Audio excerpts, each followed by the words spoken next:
মানুষকে যেভাবে হয়রান করানো হচ্ছে এসব বন্ধ করতে হবে।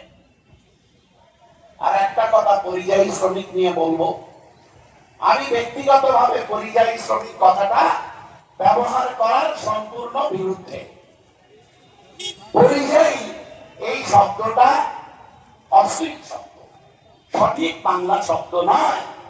তার কারণ যারা অন্য রাজ্য থেকে কাজে এসে আপনার রাজ্যের অর্থনীতি চাকা ঘোরাচ্ছে, তারা পরিযায়ী হতে পারে না, তারা বরং আপনার রাজ্যের অতিথি শ্রমিক।